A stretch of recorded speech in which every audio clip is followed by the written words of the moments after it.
रफ़ी साहब ने अपने इस गाने की पेमेंट बहुत कम ली थी, इतनी कम कि कुछ लोगों ने तो कह दिया था रफ़ी साहब इससे बढ़िया तो था कि आप इस पेमेंट को छोड़ ही देते, आपने इतनी कम पेमेंट ली ही क्यों, इससे बढ़िया तो ना लेते।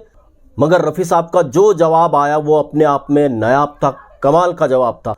क्या था पूरा किस्सा ये मैं आपको बताने जा रहा हूँ। दोस्तों चैनल को सब्सक्राइब कर लीजिएगा, बेल आइकन भी प्रेस कर लीजिएगा ताकि नोटिफिकेशंस आप तक पहुंचती रहे। नमस्कार, मैं महेश कोहली बॉलीवुड संगीत के सफर से।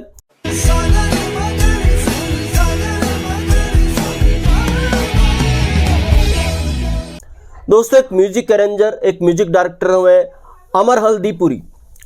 अमर हल्दीपुर काफ़ी टैलेंटेड अरेंजर रहे, काफ़ी बड़े बड़े संगीतकारों के साथ इन्होंने काम किया था, उनका म्यूजिक अरेंज किया था और कई फिल्मों में इन्होंने म्यूजिक भी दिया था। तो इन्हीं से जुड़ा एक किस्सा है। अमर हल्दीपुर अरेंजमेंट कर रहे थे कई म्यूजिक डायरेक्टर के लिए, तो एक नए म्यूजिक डायरेक्टर थे जो अमर हल्दीपुर के दोस्त थे।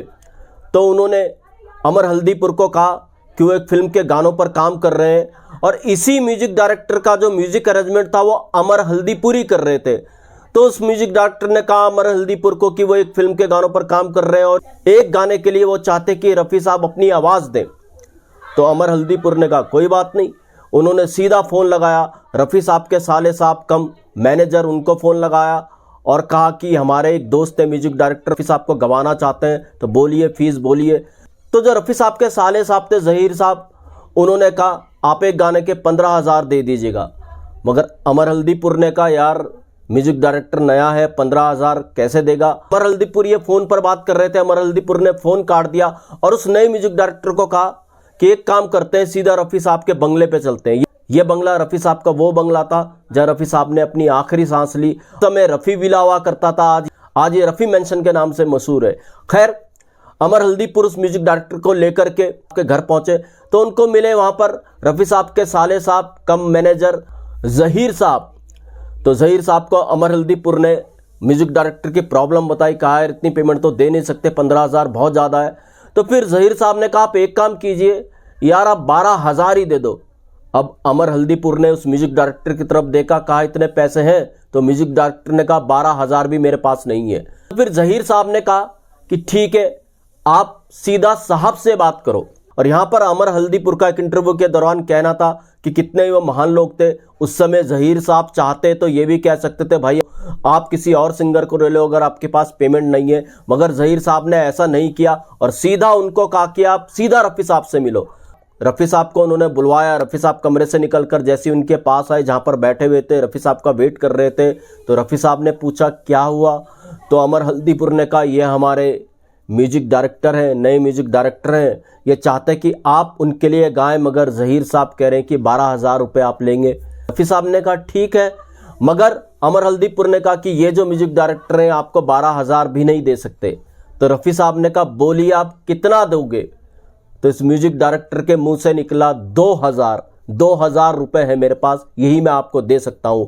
अब इधर अमर हल्दीपुर ने सोचा कि यार कहाँ 15,000, कहाँ 12,000 और कहाँ ये म्यूजिक डायरेक्टर 2,000 कह रहा है। अमर हल्दीपुर को लगा कि अब रफ़ी साहब उन्हें सीधा कहेंगे कि भाई निकलो, कोई और सिंगर देख लो। मगर रफ़ी साहब ने ऐसा नहीं किया।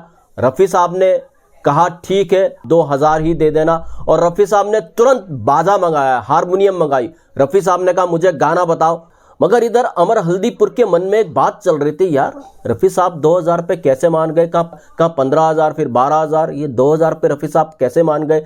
तो जब रफ़ी साहब अकेले में आए, रफ़ी साहब से अकेले में अमर हल्दीपुर ने पूछा कि साहब कहाँ तो 15,000 कहे थे, कहाँ फिर 12,000 पे बात आई, आप तो सिर्फ 2,000 ही में राजी हो गए। और कोई सिंगर होता तो यही कहता यार चल तू छोड़, 2,000 भी छोड़, मैं फ्री में ही गा देता हूँ, मगर आपने तो 2,000 ले लिए। तो रफ़ी साहब ने सीधा जवाब दिया देखो मैंने अपनी मेहनत के पैसे लिए और दूसरी बड़ी बात है कि मैं नहीं चाहता कि कोई मेरे एहसानों के तले दबा रहे। अगर मैं इनसे पेमेंट नहीं लेता, 2,000 नहीं लेता, तो ये मेरे एहसान के तले ज़िंदगी भर दबे रहते, जो ठीक नहीं होता। मैंने 2,000 ले लिए है ना, अपनी मेहनत का पैसा तो ले लिया, अब चाहे 15 हो, 12 हो या 2,000 हो, इस म्यूजिक डायरेक्टर पे कम से कम मेरा एहसान तो नहीं रहेगा, ये कभी जिंदगी में मेरे एहसान के तले दबा तो नहीं रहेगा। ये बात सुनकर अमर हल्दीपुर चौंक गए, उनको लगा वाकई रफ़ी साहब है। दोस्तों अमर हल्दीपुर ने अपने इंटरव्यू में इस म्यूजिक डायरेक्टर का ना तो नाम बताया ना ही गाना बताया था, मगर उन्होंने ये किस्सा जरूर शेयर किया था कि रफ़ी साहब कितने महान थे, यहाँ तक उनकी सोच जाती थी। और ये जो अमर हल्दीपुर थे इन्होंने काफ़ी फिल्मों में अरेंजमेंट की और वायलिनिस्ट भी ये थे। कर्ज फिल्म का जो गाना है दर्दे दिल दर्दे जिगर, उसमें जो सोलो वायलिन बजा है जिसको मास्टरपीस कहा जाएगा, वो अमर हल्दीपुर ने ही बजाया था। तो दोस्तों ऐसे भी किस्से में, ऐसे किस्से में आपके लिए लेकर के आता रहूंगा। महेश कोहली को दीजिएगा इजाजत। Goodbye, good luck and take care.